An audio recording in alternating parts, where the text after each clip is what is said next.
Well, this is new. This is Ted Hicks from Late Night Parents. We're trying something new here. Speaking with my man, Danny Thompson, from so many different outlets. So many different outlets. I can't even start where this guy's come from. Very, very good friend over the years. Done many podcasts together. First video pod. It is. Trying something new. And we are live because usually we do audio podcasts, but I don't know if you're ready yet to talk about the stuff that you're doing with IPTV and everything else like that, but you've inspired me to do a weekly show. There we go. About time. With not having enough of content, as we all, me and Ted, we talk about all the time, it's good to have Late Night Parents and, you doing something in the year 2020, because, we kind of miss you on the airways. Yeah, that's what I hear. That's what I hear. So right now we're in gallery view. I don't know if you can see gallery view. Nah. Okay. Well, I'm recording in gallery view right now. You'll be able to see it later on. But yeah, dude, it's something great. I'm looking forward to the new year. And like I said, before we start talking sports and everything else like that, how are you doing? You know what? We finally now got the ordinance to now stay at home. Our governor finally put it into place. I think it starts tomorrow or midnight Thursday, midnight Friday. But, it's just the process of, readjusting. I've been home, working from home, by the grace of God for the last few days, the last 2 weeks now. Okay. So, my job was able to my day job was allowing me to come home and work at home. So, it's just being at home every day. It's a little different, but, I'm blessed to have a job. Can't complain. Definitely. So Ron DeSantis, these people are national figures, and you never know, they might even be global figures, because I say the name Angel Cuomo, everyone in the world knows who's this guy, knows who he is, and I'm like, yeah, that's Mario's son, that's Chris's brother, because this is New York. But Ron DeSantis, so was he waiting for Donald to do something, or? Couldn't even tell you. We're trying to figure it out. Last weekend the beaches were open. People were at the beaches. You have people. If you fly into Florida from anywhere that's up north or from Louisiana, you're getting quarantined automatically. So it's I have no idea what my state's doing right now. I really don't. It's at one point it was county by county making decisions on what they want to do. Now it's a statewide ordinance. So hopefully that with the ordinance being in place, we're at the point now where people are starting to take this more seriously, and we can get this done as fast as possible so we can get back to normalcy as fast as possible, if there is such a thing as that. Yeah, there definitely is such a thing as that. So your family is good. My family is good up here. Yeah. I got the notification that my intended trip to Orlando, Florida was canceled. That's not anything that I didn't expect, but I was looking forward to watching you and I driving on I-4 and go to Tampa, to St. Pete, to go see a Devil Rays game that was maybe 2/3 populated. But stopping by, maybe dropping by, picking up a third party of ours, a good friend, Hezzy McCaleb, if we find him somewhere. And yes, sir. If not, we just go downtown like we did the last time, have a couple of drinks and some food, and just catch up. Dude, that was great. I got to tell you, I had a great time. We were just sitting there talking about old times, and just going from basically bar hopping. I was and you have no idea how you saved me that day, because I was in wall-to-wall trainings, and when you text me yo, I'm outside, and Yo, we was yo, let's go do something, because we was gonna catch the Magic game at night. Right. And the funny thing was, there was a blowout. The Magic were getting the doors blown off them anyway. So I don't know if that was the best idea in the first place. I think they lost 30 that night, because downtown was completely empty. But it's great. Yeah, parking downtown, just eating out, and just. What was the first place we went to? We went to Harry Buffalo's. Okay. Because that was by the arena. Yes, it was right by the arena. And then we went to another place, and then I think we might have went to 3 places, and then just walking downtown, and it was just refreshing for me to then come back to meeting hell once again for the remainder of the week. That's why we went to the cigar bar downtown. Yes, yes. So that, I mean, that stuff was great. It was great getting catching up with Hez. So I hope to do that again. Hopefully when everything is back to normal, if that's ever going to happen. I mean, we're praying that, because there's a lot of people that are being lost out here. Yes. It's crazy to talk about the loss and all the different family members and friends and everyone that's affected by it. So our prayers go out to them. But dude, what's going on in the world of sports? I know there was a bunch of things we were going to talk about. I guess we can talk that Michael Jordan doc first. I mean, listen, they gave us the Jordan doc 2 months early. I love it. The only bad part I hate about it is, instead of giving it to us in 10 days like they intended on doing, they're giving it to us 2 episodes a week for 5 weeks. It's like the never-ending Netflix show that's never going to get to the end. Right. Like, I'm going to sit there and watch the first 2 hours, and then we'll watch it again, and watch it again, and watch it again until we get to the second episode. The Jordan document is something I've been waiting on for the longest. I can't wait to see it. And the simple fact that they got all the parties involved in it, including Jordan. Yes. So and Jordan's it's like Jordan's like the white whale. Yeah, it's like it's like when you watch these specials and you're missing one person, or you're missing that person, or missing a key figure. No, you have all the key figures. You have Jordan, Pippen, you have Dennis, you have Phil, you have all the major parties involved in this. I mean, the only thing you're missing is I'm sure Jerry Reinsdorf didn't jump in this, or any of the Bulls' current front office. Right. But to get the majority of everybody in this, and with all the footage they said they have, I mean, there was so much footage that they had from that final season. So sitting on this for 20 plus years. I mean, it's got to be the greatest thing ever to sit on it for 20 plus years and not do nothing with it. Yeah, they must have known that this was going to be the last ride. They had to know. No one goes around with a film crew for a full season if you didn't know this was going to be the end. I think everybody knew it was the end of the Bulls that time, but I can't wait to see what comes out of it.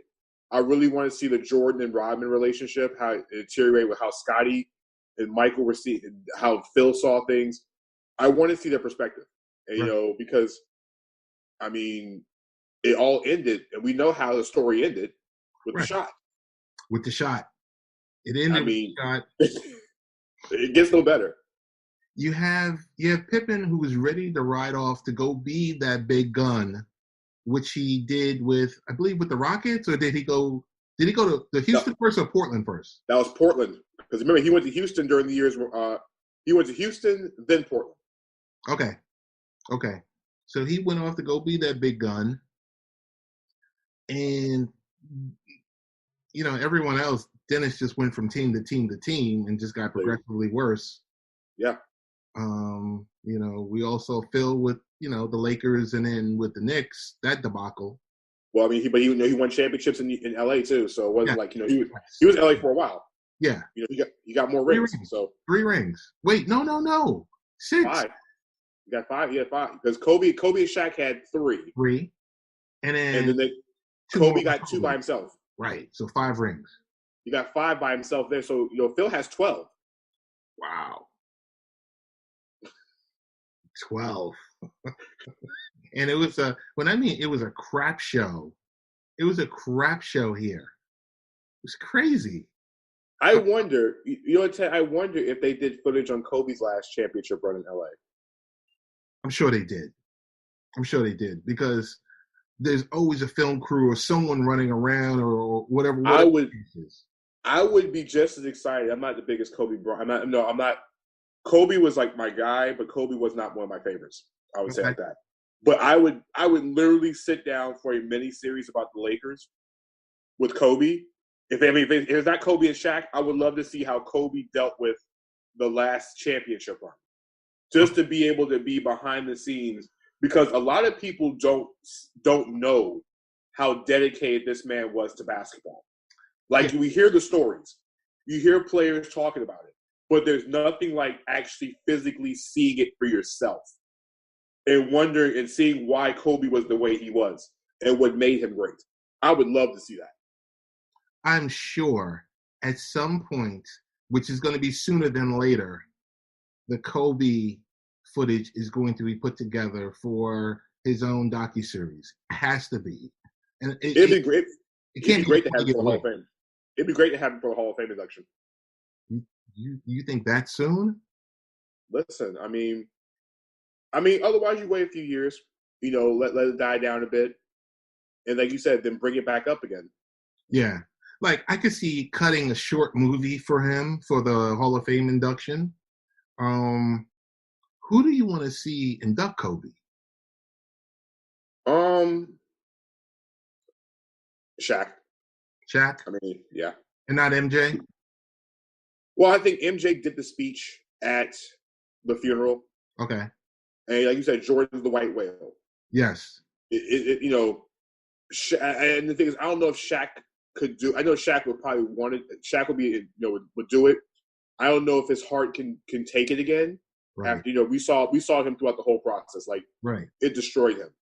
Yes. But I don't know who could do it better. Maybe Phil Jackson, maybe. But I think Shaq would be the right one to do it. Okay. I mean, because Shaq, if Kobe didn't have a rival like that, people trying to say LeBron, but LeBron's still actively playing. Right. In order to be inducted in the Hall of Fame, it's got to be somebody who's already in the Hall. So I think Shaq would be the right guy to do it, if it's not Phil.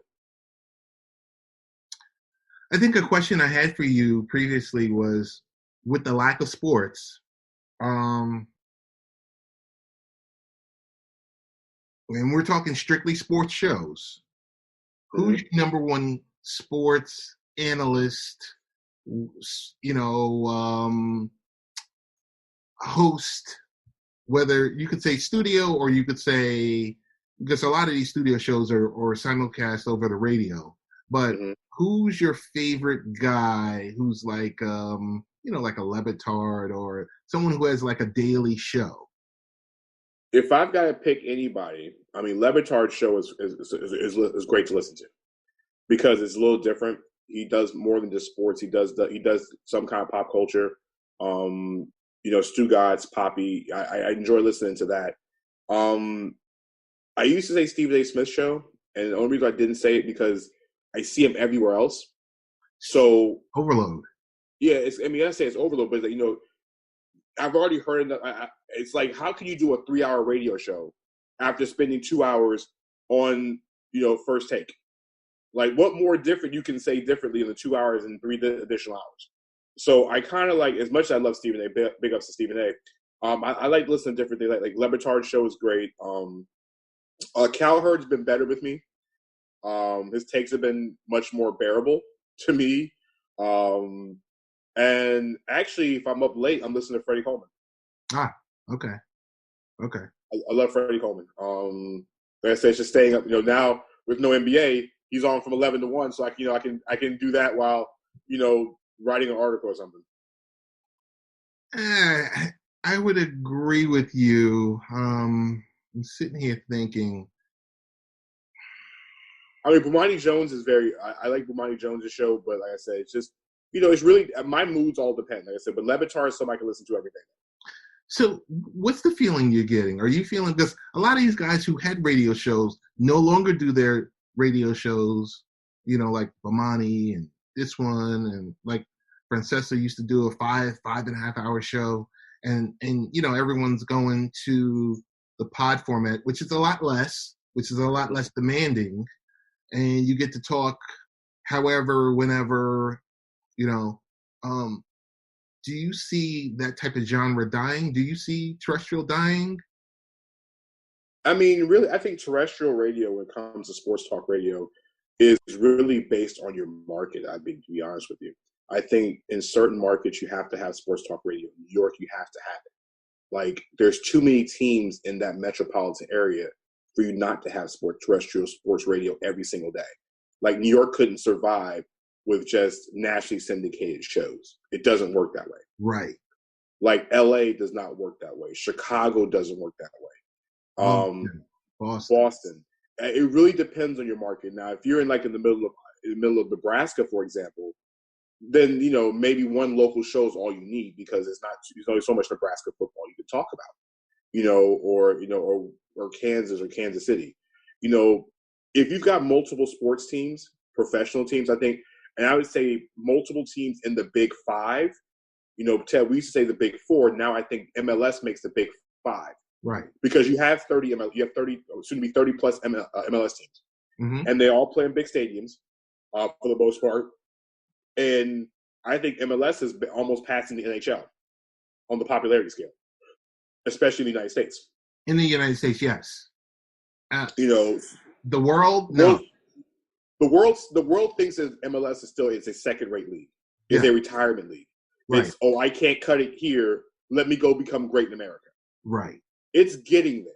We still have a long way to go. And to be honest with you, MLS will never be as good as the world until we get owners that treat MLS, as far as salaries go, like they do across the world.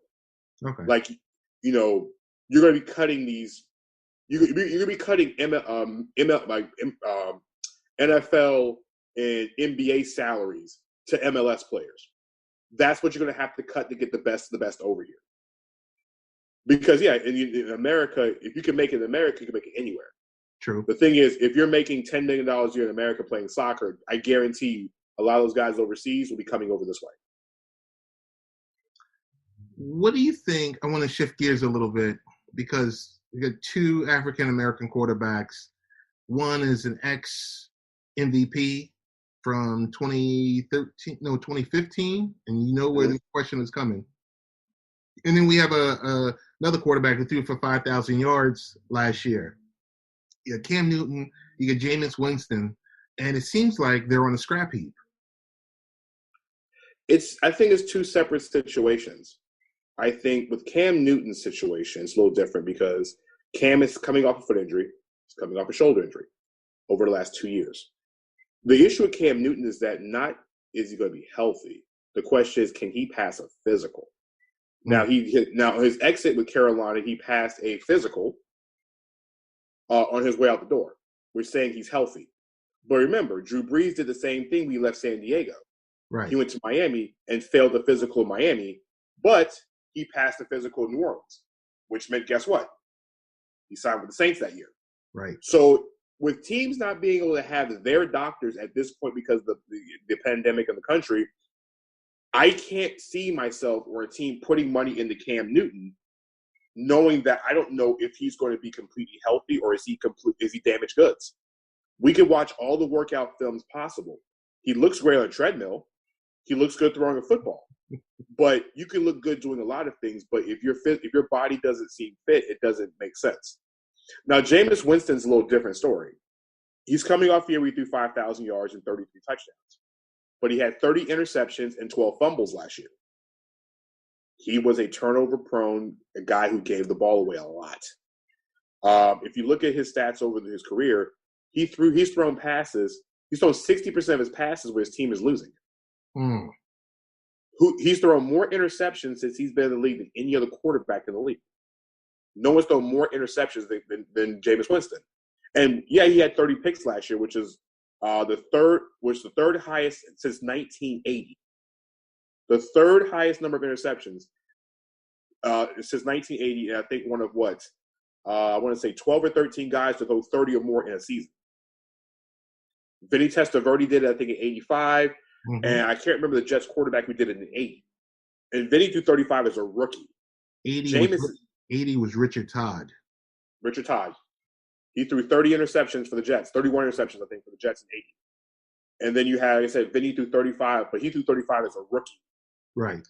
Jameis threw 30 as he's 5 years into the league? Yeah.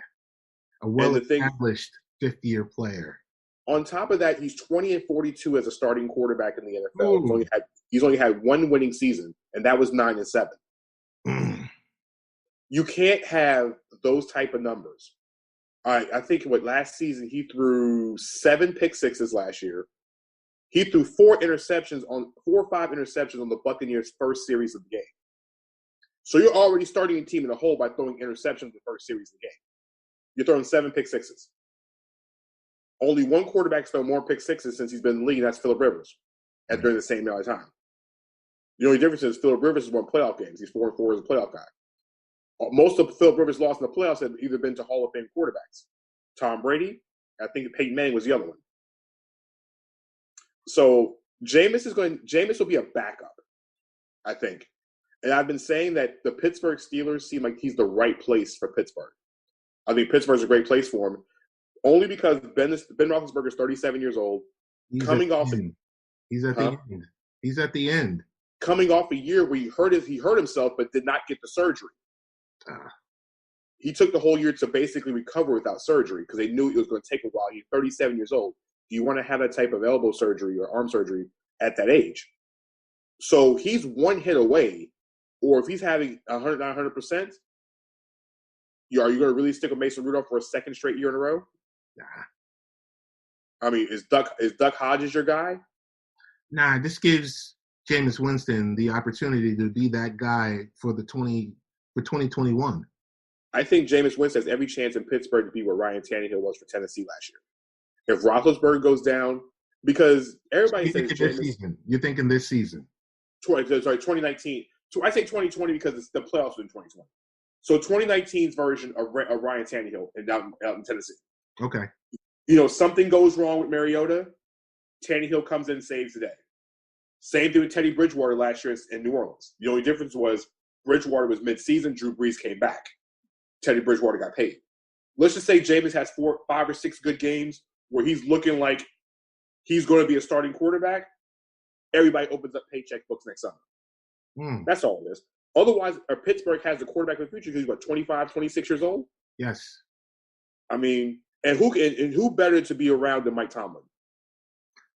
True. That's true. This might be the opportunity to take less money and look at this thing from a longer perspective. Now, in Cam Newton's situation, it's a little different because, like I said, besides the injuries, Cam, because of his background, because of his pedigree, because Cam Newton does have a presence on him. He has an aura. He has a cockiness, a swagger. He can't be nobody's backup. Right. Like, it would take it would be. I could only imagine him being a backup. There's only one spot in the league for Cam Newton because San Diego's committed to Tyrod Taylor in drafting a quarterback at 6. Looks like Justin Herbert, Tua Tagovailoa, whoever quarterback's there at 6. Justin Love from Jordan Love from Utah State. Whoever the quarterback is at 6. New England's the only place for Cam Newton. Oh, really? What other place in the league is he going to start right now? Well, I thought he would go head-to-head with Taylor. This is me personally, being the football novice that I am, that Tedesco would say, okay, let's gamble on him. Let's give him, an incentive-heavy contract and put him in there to compete against Taylor. That's fine, but are you going to sign Cam Newton on top of the fact you're going to draft a quarterback because Tyrod Taylor is not going to be a guy for the future? Right. Taylor's not your guy for the future. Cam is there for the competition, and you're drafting a quarterback because I think Cam is 30, right? Cam's 30, 31 years old. Like people act like he has all this mileage on. Yeah, he's got a lot of mileage because he was carrying the Panthers offense for years.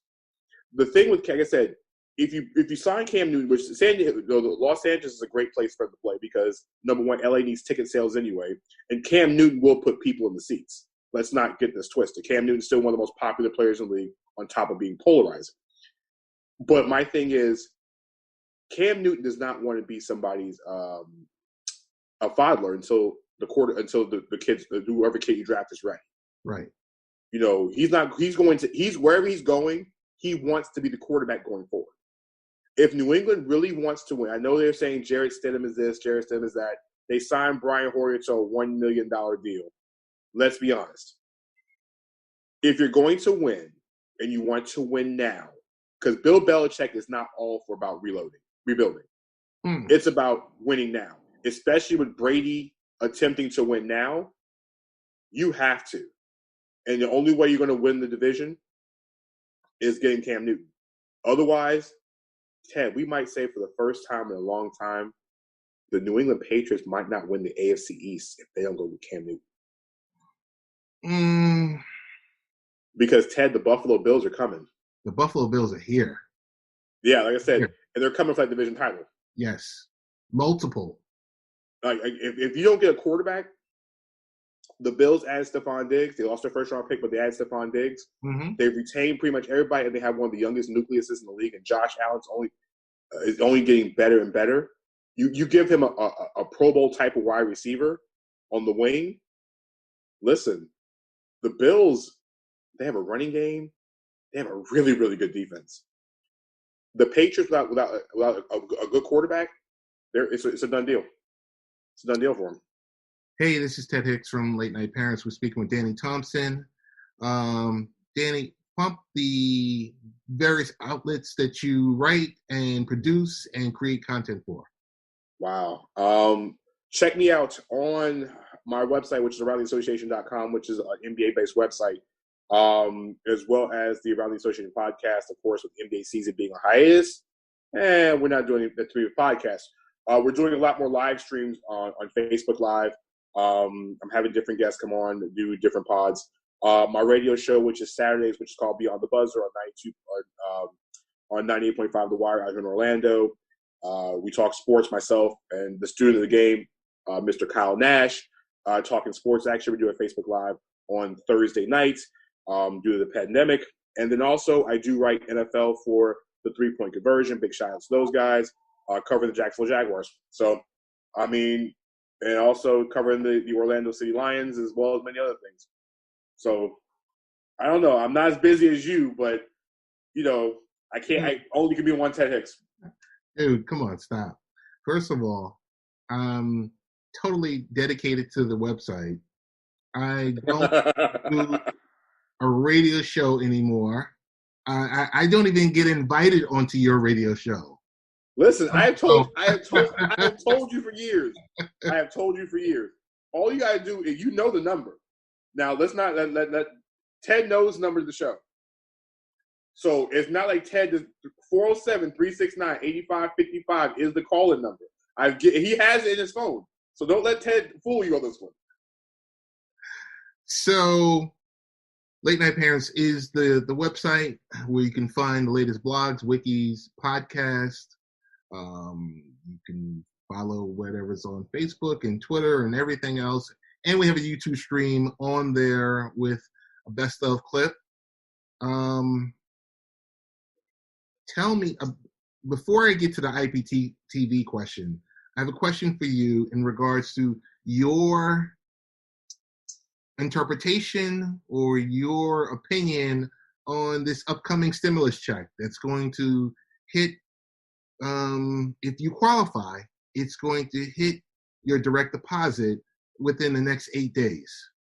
I want to know for you, Danny, did our lawmakers, and I talk about this endlessly, that presidential elections are important, but the downstate elections, the off-year elections are even more, because your local politicians are the one that you're putting in office that are writing laws and the things that are affecting you. My question to you is, did our lawmakers go enough to help the American people with, on the downside, a $1,200 stimulus check? And if you have, children under the age of 17, depending on the amount of children, it's additional $500 or more. So my question to you is that enough? With all the chaos that's going around, the whole world is going to hell, and you're looking forward to, does a $1,200 check do it for the American people? I mean, here's the $1,200 check. So if you think about it like this, there's 4 weeks a month. That's $300 a week. If you're working a 40-hour week job, that's $7.50 an hour. That's what it breaks down to. Mm. You know, can you pay your bills with $1,200 a month in this economy? Most cases, no. I mean, you know, the cost of living in every city has gone up. Like a lot, even like down here in Florida, like, you know, rent is high. Yes. So that $1,200 check, in most cases, is covering your rent for that month. You look at other countries, for example, our neighbors to the north, every person's getting $2,000 a month for the next 4 months. Right. We're getting $1,200 one time. One time. One time. So when you get that check, you know, you can't save it because you got to use it for bills. You know, they put a cap on how many children you have in your household or how much an individual household can make. And I think it's like $3,000 per household. So it's like, what can you really do with $1,200? Especially if you have children. Okay, $1,500 if you have $1,700 one kid, or $2,200 if you have two kids. Most people spend way more than that on their bills per month. Right. Unless you own your house, your car, and you have no bills. So did they do the American people right? No. Because, and especially if we're potentially have to pay this all back through taxes over the next couple of years. Right. So, I mean, they could have cut a bigger check for this. And I understand they had to take money to help out the small businesses and, you know, the other businesses out there. Yeah, they gave more money for unemployment. Well, I think an additional $600 per person for unemployment. And they extended the length of that. That's great. But that $1,200 for people who are, you can't be, I think, Ted, if I'm correct me on this, in order to collect unemployment, you have to be furloughed completely. Yes. Not reduce some hours. You have to completely be without a job. Totally furloughed. So for the people who got their hours cut, for example, let's just say, Ted, you're working 20 hours a week. Right. You know, you're used to making 40 hours a week and you're making $10 an hour. Mm-hmm. That $1,200 check ain't going to cover the missing money. It's not. No, it's not. I think another stimulus package has to come behind this. But the stimulus package that's coming behind has got to be more money than that, because here's the thing. If the country shut down to April 30th, at the earliest, mm-hmm. and that is the earliest, and that's if we can get this thing under control in, 30 days? It's going to take at least another 3-4 weeks to get the country back in order. It's true. I mean, the country won't be back in order until, if we even get this in control by, I said, end of April, it won't be till Memorial Day before we're back to normal. Because you got to be cautious. You can't just say, okay, we're opening the country back up. Because what happened? You look at China. They delayed everything. There's something happened again. This thing is not going to be over in 30 days. This thing's going to take longer than this. So a $1,200 check is not going to do nothing. Especially if that's the only check we're getting. You know, the American public who qualifies is getting it. Because, I mean, $1,200 is not going to pay bills. This ain't 15, 20 years ago. It's true. It's true. So, because Ted, what was the stimulus package in 2008? Do you remember that? It was like $600-700. Yeah, it was about. That money went quick. Oh, that was beyond quick. That was a paycheck. That was a paycheck for every person, probably. I remember it wasn't even that high. I think it was around $400, Danny. Because I remember the jokes in the jokes in the hood were like, "Hey, that's a pair of Air Jordans,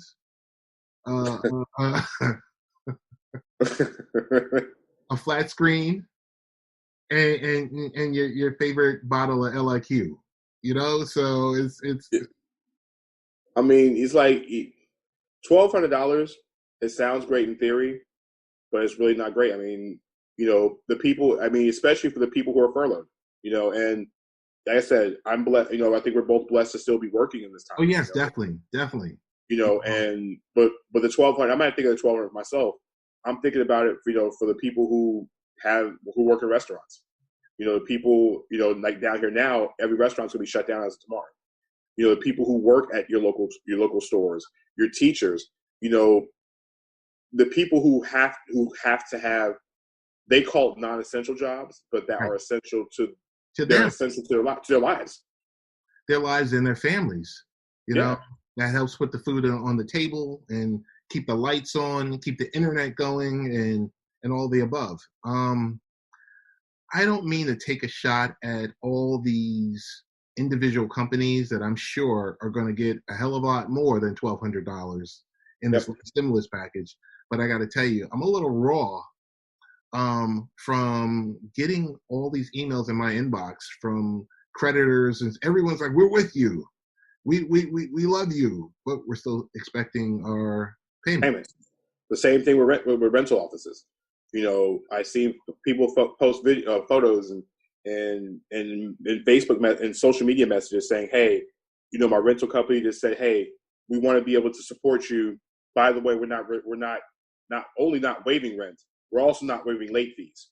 So please have your rent ready by the 3rd." Right. And it's like, but I just lost my job. Well, you gotta let us know so we can get some kind of payment arrangement. And like I said, $1,200.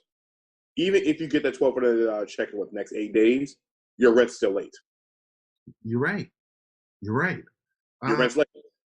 It wasn't until I did some research and we did an article on Late Night Parents for how the stimulus, how you can judge the amount of money that's coming in for you, and also so it included the payment calculator. But the key thing to it was I was looking at the process, because I was laughing on TV when I saw Steve Mnuchin, the Treasury Secretary. He was like, "Oh, it's going to go directly into your bank account." So I had to read the fine print, because it's important. I know we don't have the time to read these different bills and laws and everything that are passed, but even if it's the Cliff Notes version, you got to read this stuff.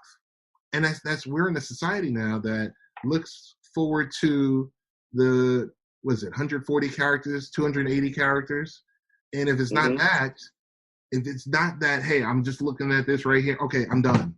No, you got to sit there and you got to read the stuff. And that's when I said, oh, okay, if you filed your 2018, even if you haven't filed your 2019, you can still, there's a few steps that you have to perform for it to hit your bank account. So there's a whole bunch of tricks. I mean, it's supposed to be a website coming. Yes. So people can enter the information. So, like, if this check comes in 8 days, when is Americans supposed to find out about the direct deposit? Right. Because even people who did not get people who got their 19 taxes done, some of them didn't get a direct deposit. Some of them got the check in the mail. Some of them got put on like, for example, the HR block card or where they did the taxes from. Mm-hmm. They're waiting on those checks. Are people still getting their income tax checks with the country shut down? Like, there's just so many gray areas for it to be potentially 8 days from now. I don't think we get these checks before Easter. I agree with you. And like I said, the first stimulus package sounded nice when it was supposed to be 2 checks, but when I heard it was $1,200 for 2 checks, I'm like, $600 ain't gonna do nothing. Right. $600 is not gonna pay 95% of Americans' rent. Nope. I mean, Ted, you live in New York. When you heard $1,200, most people are like, yeah, exactly. $1,200, if you live, let's say you have a 1-bedroom studio apartment in New York City or in the surrounding area, $1,200 is not probably paying half your rent. No, because that 1 bedroom is $3,000. And you're like, and that check is basically saying, hey, this is my half of the rent for the month. Right. I'm waiting on more money to come in. And here's half, and I owe you the rest. Try telling your landlord that. I mean, especially if you don't have a private landlord, if you don't have if you're dealing with a rental company or a rental office, right. You could be dealing with a service. Yeah, or you're dealing with an email address nowadays. Because try to. I mean, what's so funny? I remember years ago. So. And you and I talk about this all the time. So I've dealt in technology last 20 or so years, right? Roughly. A little bit more. It's like nowadays, everything is, you want to deal with someone, it's an email address. Yep. Or it's a chat box. A chat bot. It's no actual physical person that you're actually talking to. So you send your request. You say, okay, I have XYZ. Can you then put the remainder of the balance on next month's? And once you've done that, you play that game now. The game that it's going to be hard as hell for you to catch up. Yep, because it's like once you do it the first time, and you had to, once it happens the first time, like you said, until you get like a bit of money coming in that's outside the norm, you'll never catch up. You'll never. Or it's very difficult. Never ever. Once you go late and they let you do it, it's like they got you. They got you, and they got you over a barrel going forward. I just want to talk about one streaming service or distributor or appliance or whatever we want to call it. I want your take on DAZN telling it's not its creditors, its partners that, hey, there's no live sports. We're not getting any live sports, so the money that was due to you guys, you're not getting it. I mean, did you hear about that? This is my first time hearing about this, but I find this to be pretty damn hilarious. I think listen, I mean, they're not wrong. Right. The problem is, if I have DAZN, they better not hit me for charges that month either. Right. If I have a subscription service to DAZN, I better not see. I'm not paying for rerun sports. I'm not paying for fights from 10 years ago. I'm not doing that. It's like this. There is no live sports, so yeah, nobody's getting paid. Like, I think Canelo's normally supposed to fight during Cinco de Mayo weekend, more likely, and that fight's not happening. That fight's not happening. But Canelo already got his check already. Yes, he got the guaranteed money. He got the 300, whatever it was, 300 million. Yeah, so the 750,000 buys that they were expecting from the fight, null and void. You got to think about with Dana White. When Dana White went through today, with Khabib calling off the fight because he couldn't get out of the country. Right. You saw. I guarantee you, Dana White saw about at least 1 million buys go flying out the window today. Of course. I mean, that's just the way sports is right now. Like, and I'll be honest with you, Ted. To be completely honest, I read something and listening to something. I think it was Pro Football Talk. They were saying that we might not even have football this year. Yeah. I mean, because I don't think the NFL wants to play in empty stadiums. No. Who wants to play in empty? Do you want to watch a wrestling card that we're going to watch with Wrestlemania this weekend and that's already been pre-taped and predetermined and with nobody in the stands, and you're sitting there like, how does that not? I mean, how can you get charged off of something like that? It's funny because you watch every week the WWE and AEW go at it with two shows. Neither one have audience in either one of the shows, but it's just somehow that one show is more entertaining than the other one. For the life of me, the show that's on once a week is more entertaining over the brand that has 3 shows on in 5 nights. Right. And neither one have crowds. Supply and demand, my friend. Supply and demand. But WrestleMania is going to be very weird because normally WrestleMania has, the WrestleMania moment, is it going to be Drew McIntyre's moment to win the WWE Championship over Brock Lesnar? Is that going to happen? We know Roman Reigns is out of we got a lot of people, duck out of WrestleMania.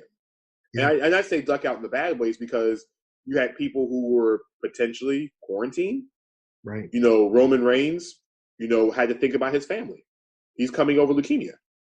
Does he really want his immune system in a situation where it's already compromised a bit as it is to put himself in potentially more danger for one match at WrestleMania? We can just take some time off and let this epidemic go down and be around long term. As the WWE, do you really want to risk your wrestlers potentially catching coronavirus? Who knows if anybody of the current group has it? You don't know. And I understand that the WWE and AEW put on entertainment for us. I get it. I mean, we're deprived of entertainment now. I mean, you look at television now.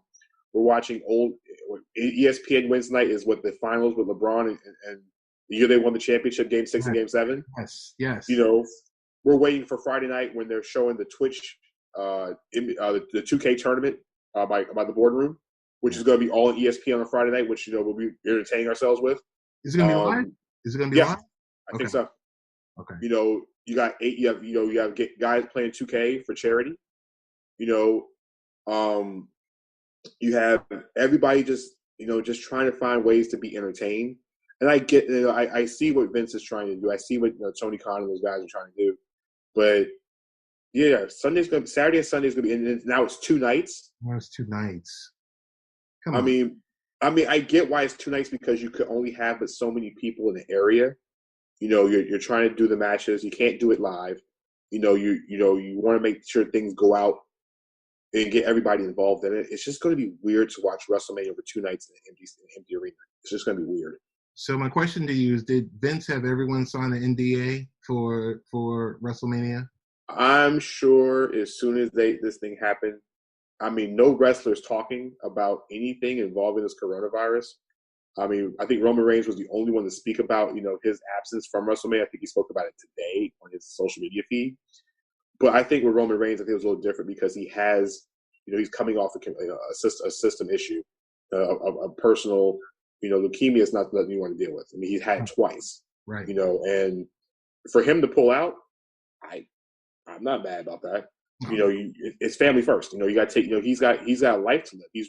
He's beaten it not once but twice. And you want to be around and to wrestle another WrestleMania. I think the best thing that Vince could have done, or even AEW done, was just completely shut this thing down. It's just not going to be, And then if WrestleMania has to be canceled, it's not because they ran out of money. You have a national epidemic going on. Watching WrestleMania from a soundstage or wherever they decide to film this thing in Orlando is going to be way more interesting, and I don't mean a good way. I'm talking about a train wreck way. I'll be watching it because there's nothing else on TV to watch. What's your thoughts of? It's kind of like we watch Andrew Marchand's feed. His Twitter feed is great. Like I said, I love having him up here. I frequent the posts. Why? Because it's still free. It's not. It doesn't have the counter on it and say, "Oh, you are now locked out for the next month because you had your 10 free articles." Totally free. Yes, I know it's by the Murdoch family, which owns Fox News and everything else like that. I get it.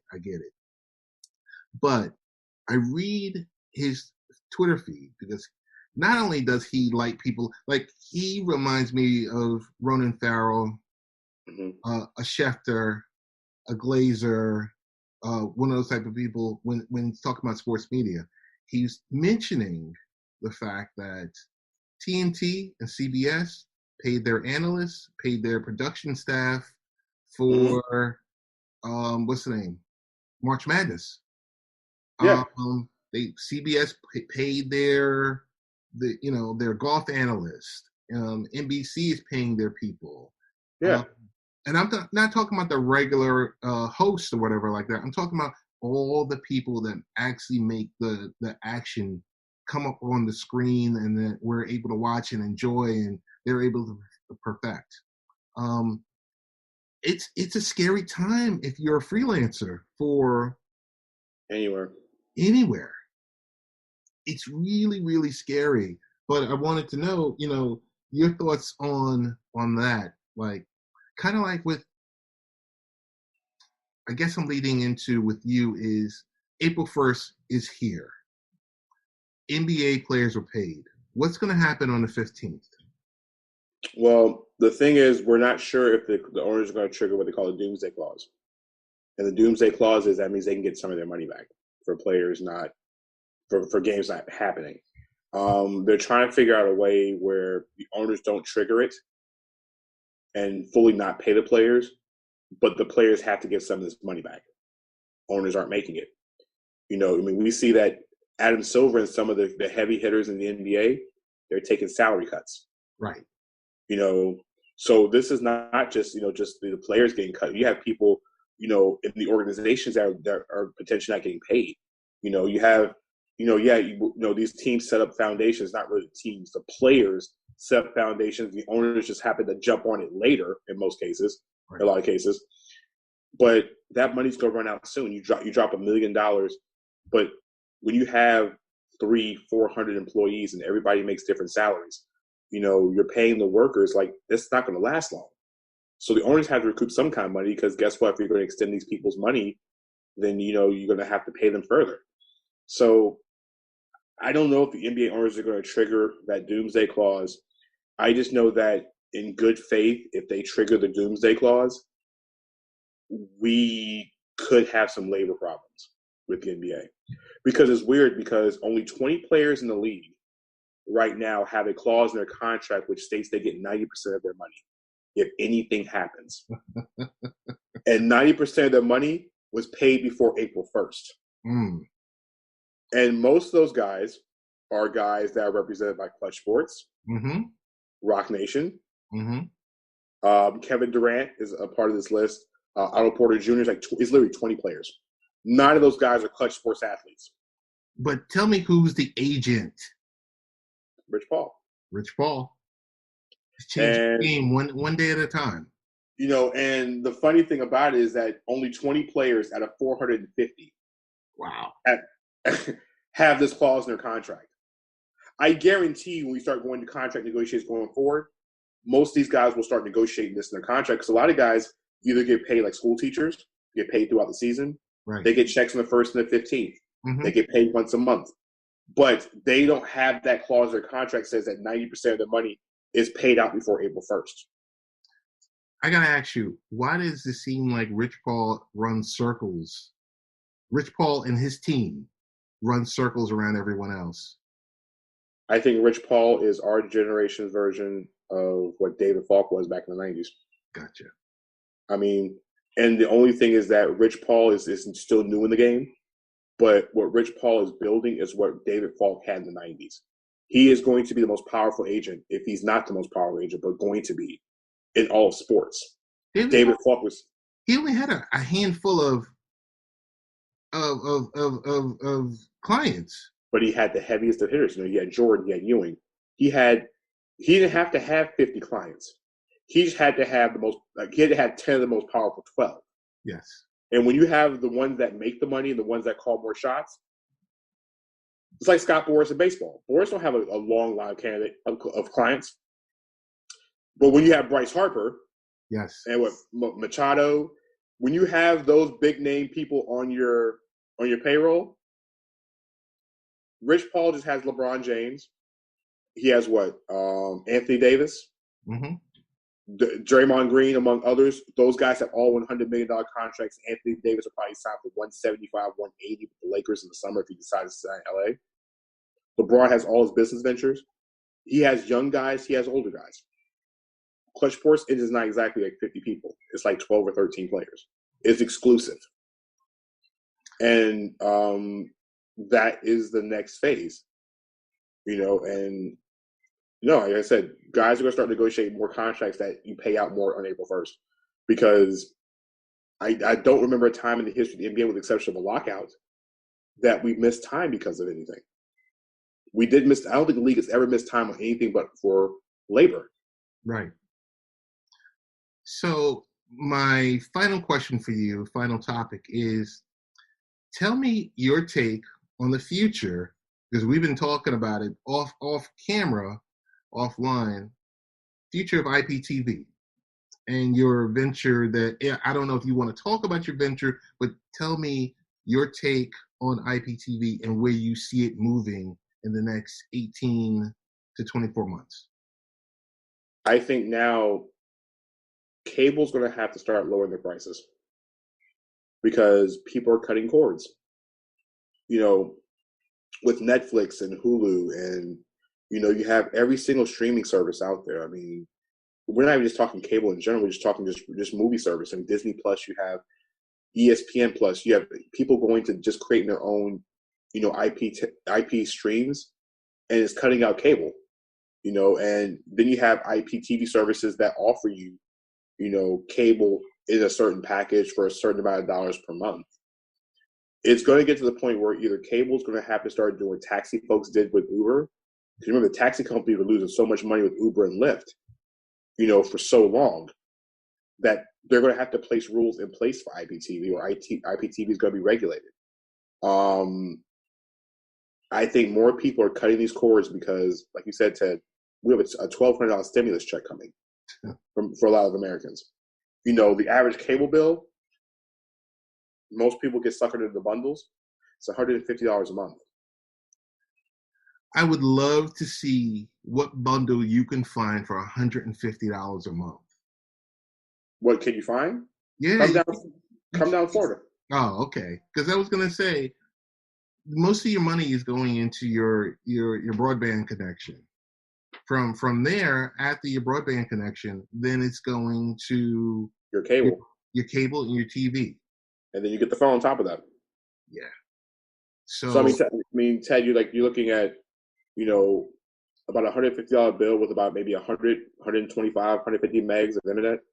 About 150 channels of cable, not counting your premium channels that most people have to have premium channels because depending on what network you are, you can either be an HBO person or Showtime person. Live television. People understand live television when you go off camera. That's nobody looking. That's nobody saying to you. That's see exactly.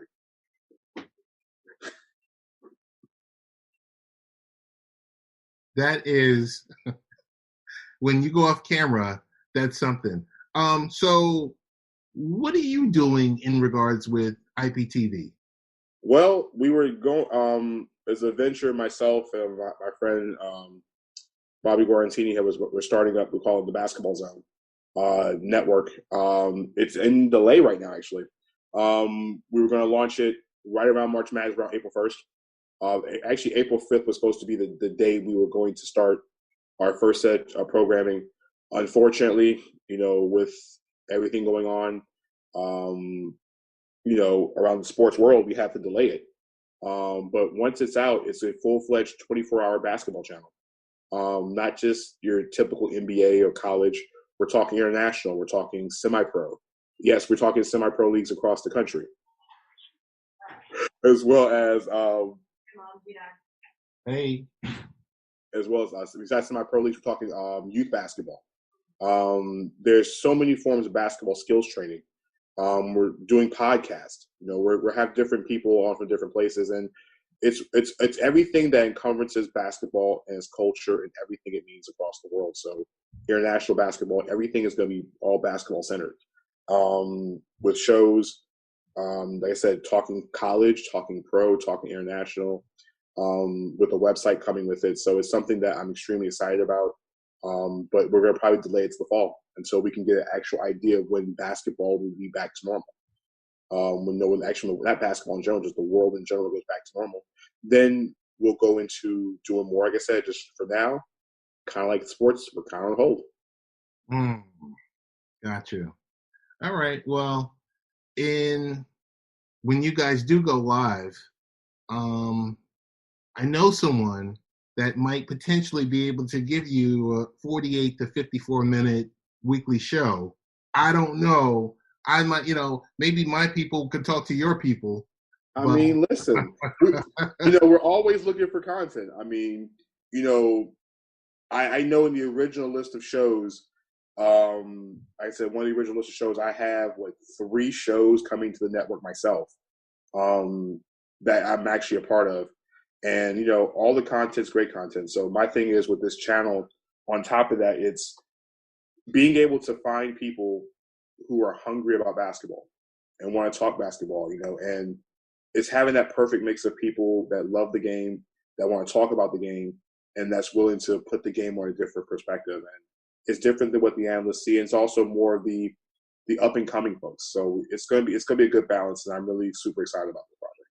But yeah, if somebody, have your people call my people, and then we can get going because we got nothing but time right now.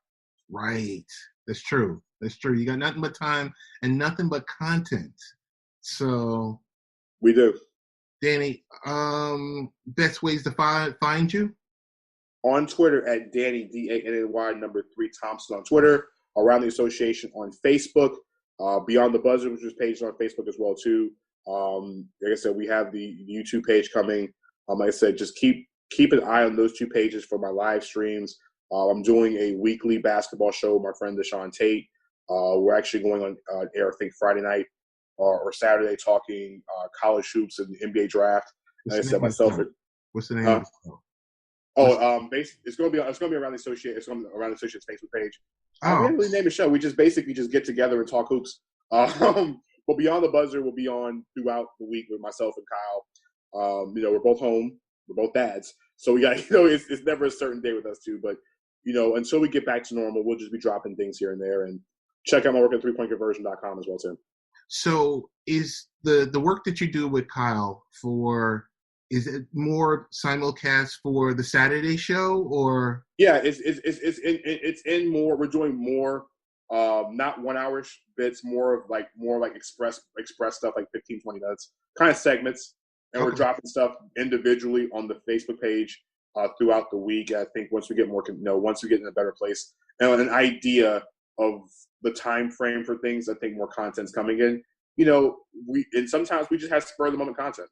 Sometimes we do that sometimes. So, gotcha. Well, dude, as always, I want to thank you for jumping on here and always chatting. It's always good to catch up with you. It's good to catch up with you offline, but when we record this is our first video pod. I know. Like I said, Ted, this might have my people call you people. We might do a much more of a more consistent video pod. You never know. I think it's great because what I'm going to do is scrape the audio from it, send it out to our friends at Spreaker and iHeart and everything else like that. Big shots to those folks. I think that's still a great platform, the whole Spreaker, iHeart platform. It is. But it's ever changing. It's ever changing. So you just got to keep your eyes open for it. And they pay directly to PayPal. I remember saying that to you a few weeks ago. They pay directly to PayPal, so you got to set up the PayPal account. Other than that, we shall talk in the future, my friend. Always, my pal. Always, Always.